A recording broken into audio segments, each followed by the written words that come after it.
Hello there and a very warm welcome to SuperScreen News at 6, broadcasting to you live from Lagos.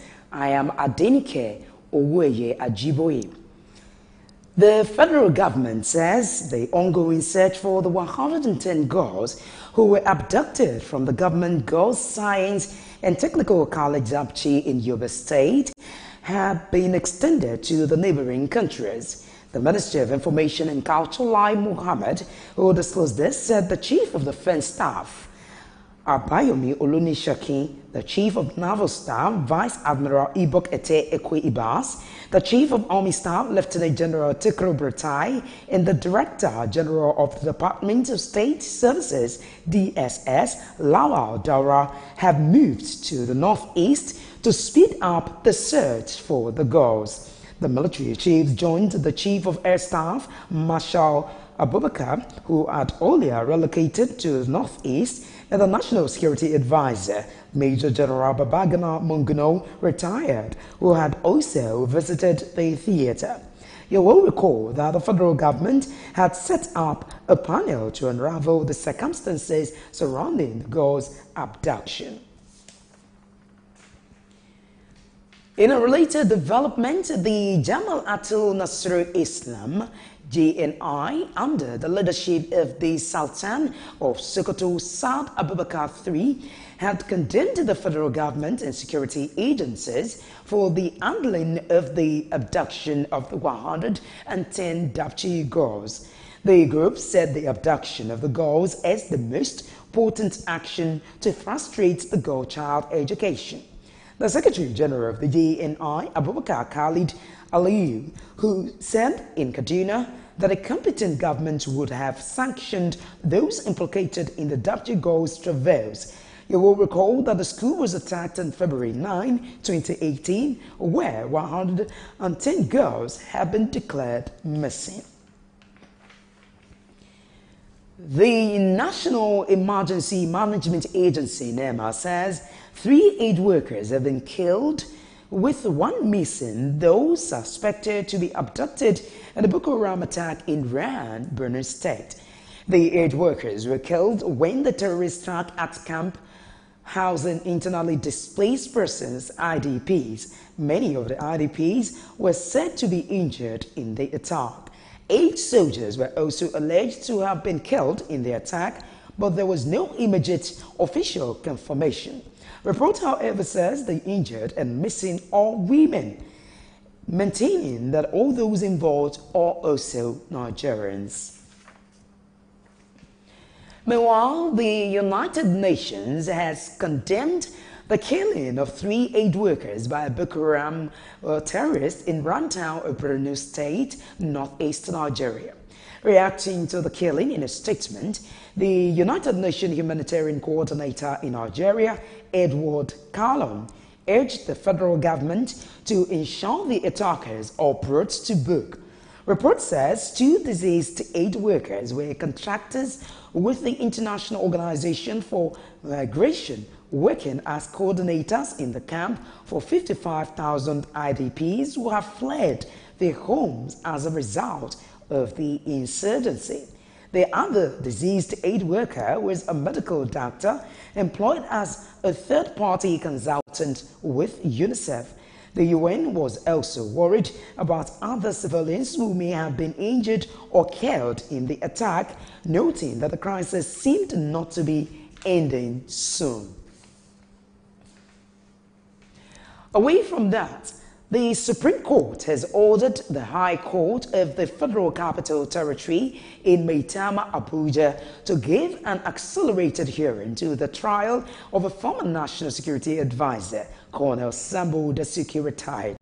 The Economic and Financial Crimes Commission, EFCC, prosecuting Dasuki and others before the FCT High Court on charges bordering on alleged diversion of multi-billion-naira funds earmarked for purchase of arms meant to be used to fight the insurgency in the northeast.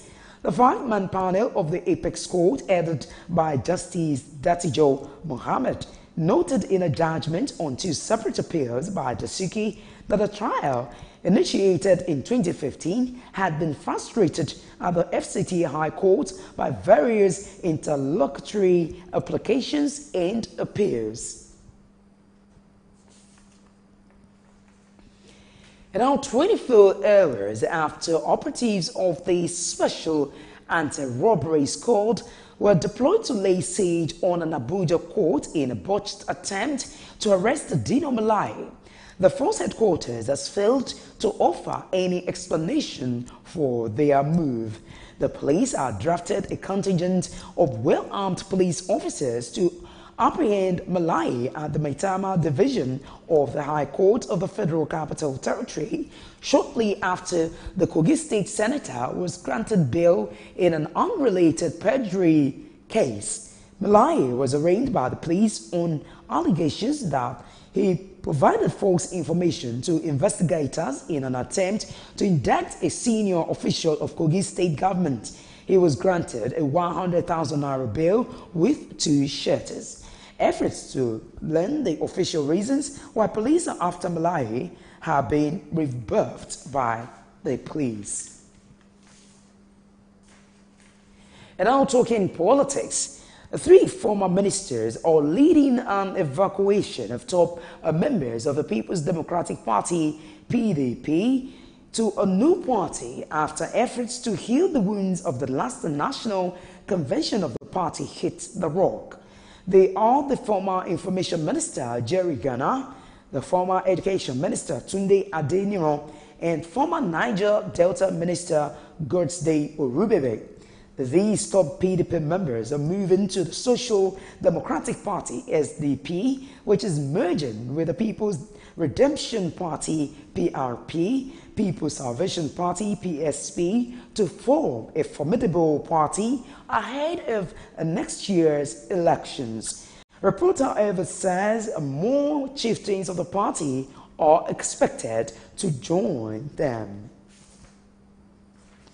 And now, ahead of the 2019 general elections, more than 2,000 members of All Progressives Congress, APC in Rivers State, have officially defected to the People's Democratic Party, PDP. The group, under the auspice of the Equerry Youths Movement from the 4 Equerry-speaking parts of the state, formally announced their defection in an event organized recently.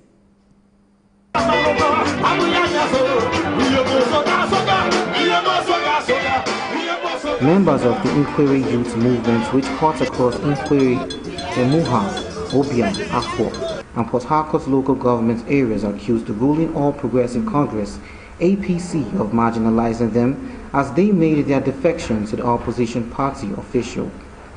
Speaking to journalists in Port Harcourt, Vice Chairman of the group, Chijoke Ajanimwa, pledged to work with the PDP administration to transform the state's fortune for good. They suffer. They're too much. As I'm standing here today, I play my politics not because of money. I'm a full bona fide IYM member. But ever since, nothing has been happening. I want to promise you that after today, we will take this information down to the grassroots. We will walk down every age. We must wait till we go down to the community. I have been in darkness, and just one word, Jesus Christ said, let there be light, and there was light. And Richard has declared that in Ward 12 there in Obiabo at large, let there be light. Chile is out of darkness. We are in for the progress of River State. That the members of IYM there have today declared and denounced. On his part, Publicity Secretary of the People's Democratic Party, Samuel Nwanosike, charged the newly defected members to ensure full participation in the ongoing continuous voter registration and express their constitutional rights next year. If you know you don't have a PVC card, it's an opportunity for you to go to INEC and get your PVC card ready.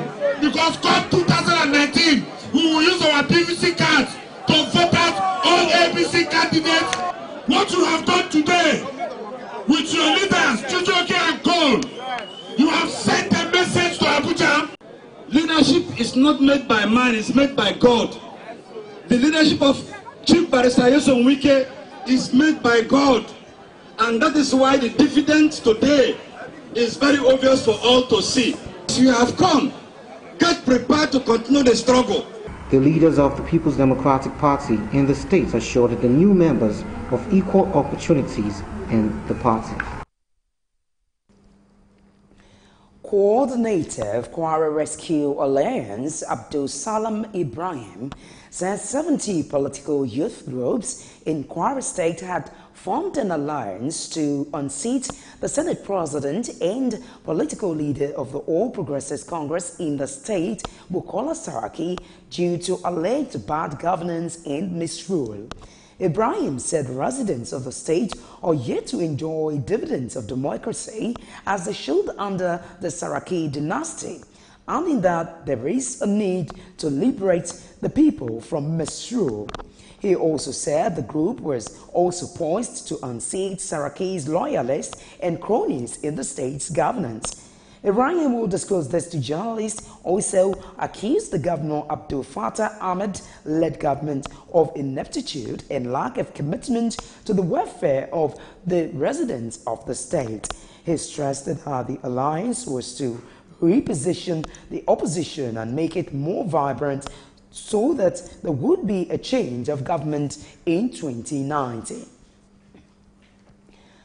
A federal high court in Abuja has declared the post-unified tertiary matriculation examination post-UTME conducted by universities, polytechnics and colleges of education in Nigeria as illegal.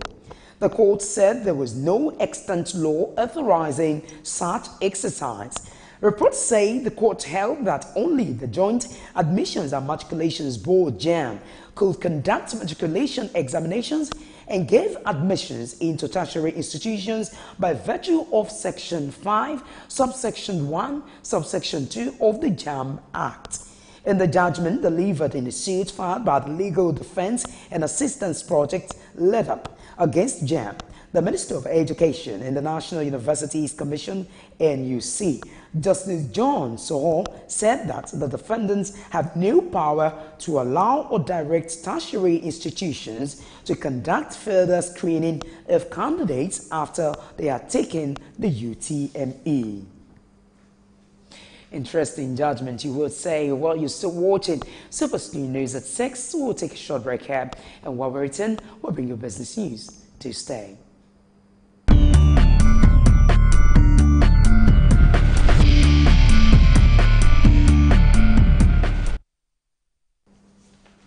Well, it's so glad to have you back now in business world. Minister of State and Petroleum Resources, Ibe Kachiko, says the ongoing process of revamping the country's existing refineries is almost concluded. Speaking at the 2018 Oloibiri Lecture Series and Energy Forum, OLEF, organized by the Society of Petroleum Engineers, Kachiko disclosed that efforts aimed at improving the business environment in the petroleum industry have started to yield positive results. He also said the federal government has been able to attract investors into the entire petroleum industry value chain. A former chairman of Senate Committee on Federal Capital Territory, Senator Smart Adeyemi, says the Memorandum of Understanding MOU signed between Kogi State Government and the Nigerian National Petroleum Corporation (NNPC) on ethanol field would make the state a model for economic development.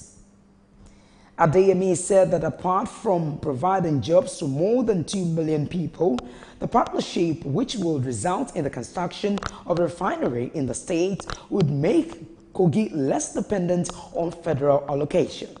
The state government and NNPC signed the Memorandum of Understanding in Abuja for the development of a biofuel processing plant that would produce 84 million liters of biofuel annually.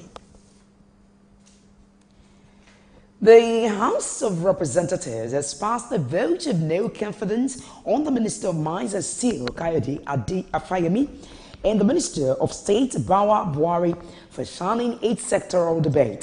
The lawmakers took the decision on recently in Abuja after the minister failed to attend a debate on steel development in Nigeria.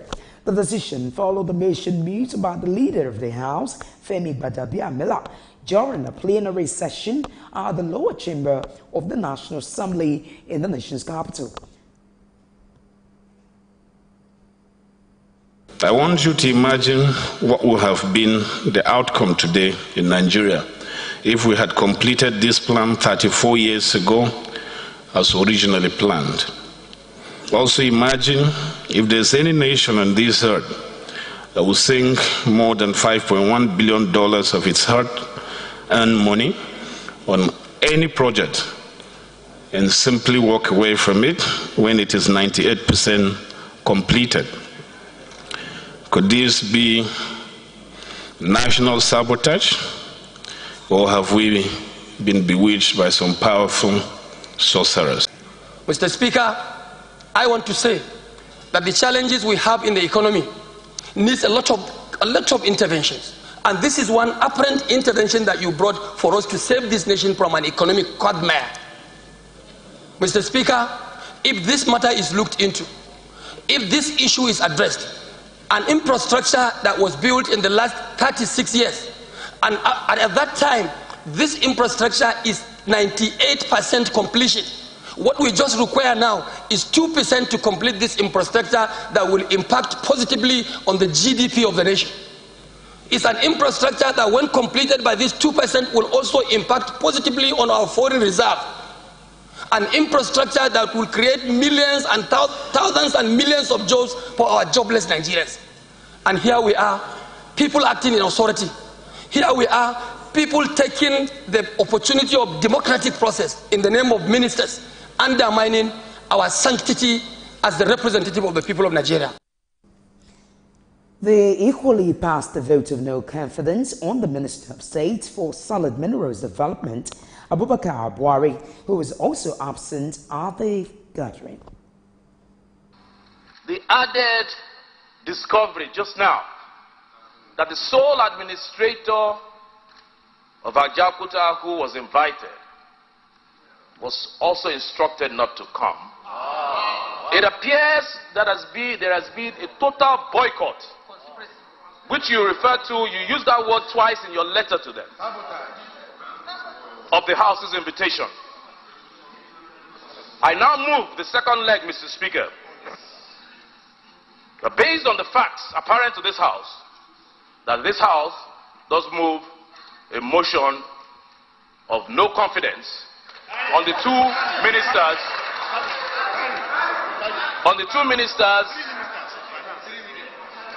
of the Federal Republic of Nigeria. I so move. I rise to second the motion ably moved by the leader of the House. I so second, Mr. Speaker. Sectoral debate is an initiative of the 8th House of Representatives encapsulated in the legislative agenda introduced by the Speaker of the House, Honorable Yakubu Dogara, with the aim of reviving Nigeria's economy. If you've just joined us watching SuperScreen News at 6, we'll take a short break here to bring you more news from the foreign scene and then sports. Join us again.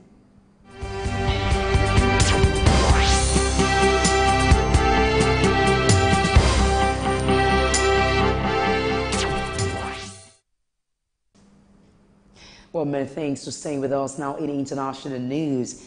At least 16 people, including 8 gunmen, have been killed in a coordinated attack on the French embassy and army headquarters in Burkina Faso's capital, Ouagadougou. Report says more than 80 people, including